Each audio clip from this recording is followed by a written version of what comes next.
Hi, here is your Project 3 considerations video as promised. I wanted to clarify a few things that I think have come up in the homework as I've been reading your questions, as I've been looking at the work you're doing. Hopefully some of this commentary will clear up some of the confusion about Project 3 or add to the clarity and help you complete your research and complete your first draft within the allotted time. So let me begin by saying that your Project 3 report that you will be creating as a web page is not a report that tells about the data you got from your survey. The survey data was meant to give you a jumping off point for your research. So the purpose of this project is to understand some kind of need that your audience has, and then to fill that need by conducting research about questions and issues that are relevant to your audience. So the survey was designed, hopefully, to elicit information from your audience about what they're interested in professionally, as it might pertain to professional writing or something related to professional writing or their career, their desired career. So what you want to do is, as you look at your survey data, you're trying to see, is there something I'm learning about my audience that will help me understand what I might research, what questions I might ask to create something that is relevant for them, that will be usable for them, and that will be interesting for them. So the homework for this week really does walk you through that and demonstrates this process. So you should have analyzed your survey data or be doing that currently. You're looking for what are some similarities, so you can say, what does this audience generally need? And when you're actually completing the homework, I do want you to cite specific pieces of data. So show me some quotes or show me some numerical breakdowns of the kinds of responses that you got. That is going to be a crucial part to actually succeeding on this homework.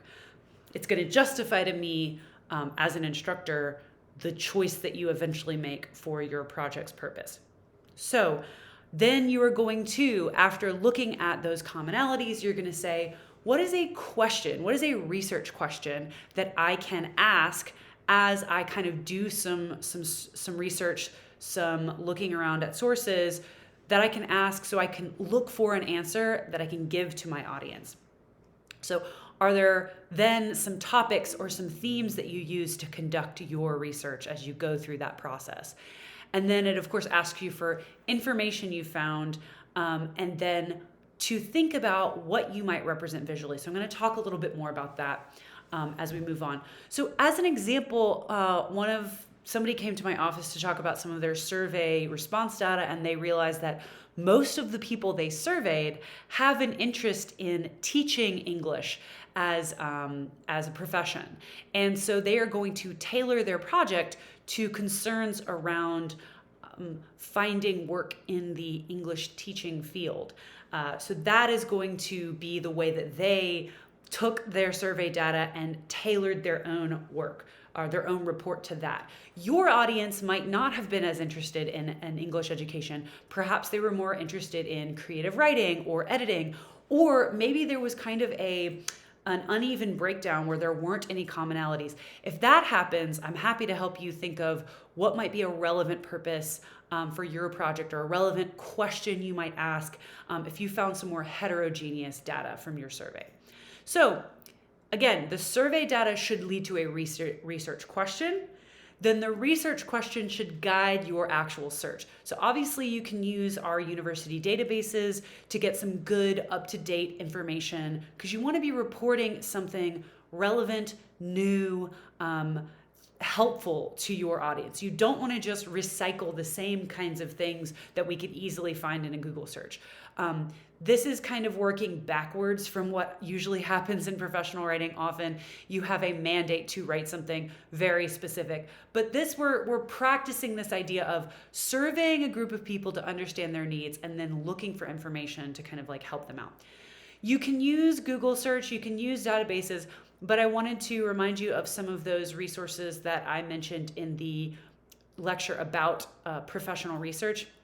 Here are some, and they're available in the course slides. some really general government and business sites that have good and reliable information that you might go to. The Bureau of Labor Statistics is one that has a lot of offshoot kind of projects that include lots of really interesting information and data that you might want to go to, and that's very relevant to our class's interests and this Project 3 report in general.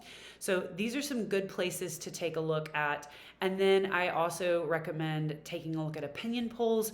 Those can sometimes work in your report kind of compositions, and they might also generate some good relevant information to visualize in your project.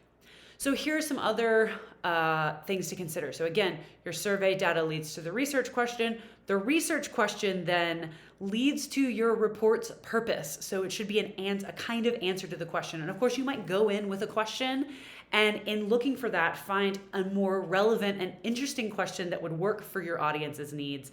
But your report should have a purpose that comes out of your research. So you should not think of a clear purpose for that report until after you've done the research. So from data to question to purpose of report, and from a purpose to actual composing that report. Part of what's going to help you compose the report and meet the purpose of that report is to include some data visualizations. So a lot of students asked, are those data visualizations separate? Do we need to turn in an infographic and then turn in a web page report? The idea is that the data visualization is part of the way you actually make your point in your report. So you can represent qualitative or quantitative data visually, and you do not have to use Adobe Express. You don't have to use any Adobe tools. I just wanted to give you access to those because they are free and they do constitute industry standard apps. So if you know how to use Adobe products, you are already well on your way to being marketable for an employer.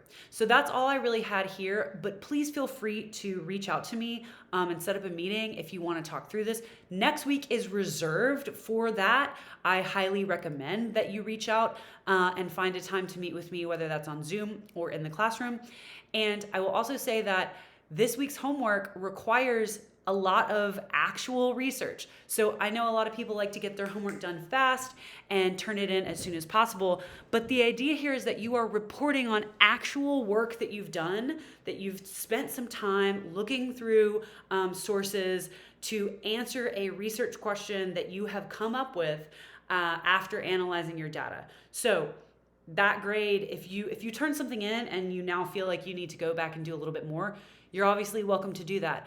I can wait to grade those for a couple of days, and let me know though if any questions arise.